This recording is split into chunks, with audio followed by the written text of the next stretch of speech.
Deux raisons nous ont porté à pouvoir choisir ce nom. Première des raisons, ça va sans dire, c'est avec l'architecture même du bâtiment qui a été réalisé. Donc on voit bien la spécificité, on peut même parler de contraste visuel quand on voit les différentes pentes des toitures environnantes, le château, la mairie, les différents clochers. Effectivement, pourquoi en Saumurois avoir choisi quelque chose d'arrondi alors que tout est pointu?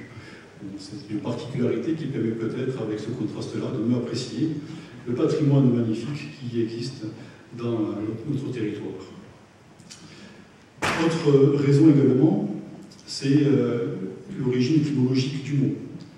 Actuellement, à l'heure où il y a des discussions au niveau de la réforme des collèges sur l'origine latine ou grecque, c'est vrai que si on parle de dôme, d'origine doma, domus, domatos, on peut voir effectivement qu'il y a quand même une sensibilité particulière à définir ce lieu comme étant une maison. Et la maison dans laquelle vous êtes aujourd'hui, forcément doit être la maison des Saumurois. La maison des Saumurois dans laquelle on développe des activités artistiques, culturelles, la maison des arts, la maison de la création, la maison dans laquelle on va pouvoir exprimer une multitude d'activités qui permettent à tout un chacun de pouvoir s'exprimer ou de venir observer, regarder par curiosité ou par intérêt. Il est évident qu'il y a une volonté partagée de pouvoir également utiliser cet espace pour accueillir d'autres manifestations.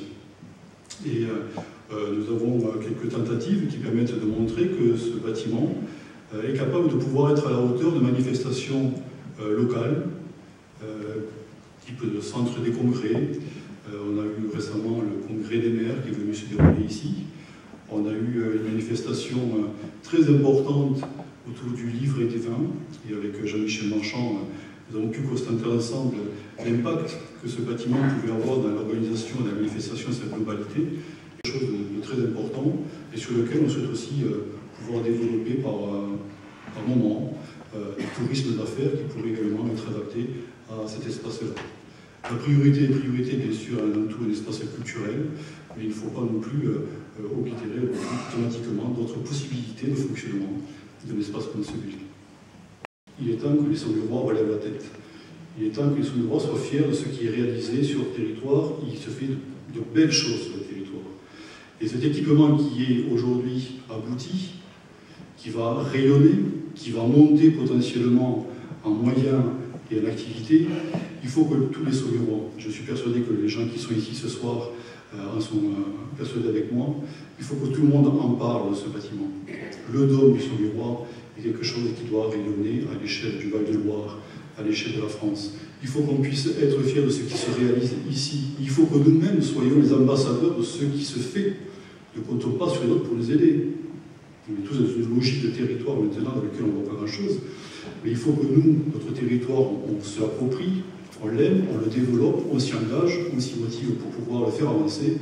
Et je crois que de pouvoir parler de manière très positive de ce dôme est une première étape qu'on doit franchir tous ensemble. Je souhaite sur l'engagement de chacun d'entre vous pour continuer cette volonté partagée de faire avancer notre territoire que nous aimons. Merci beaucoup à tous.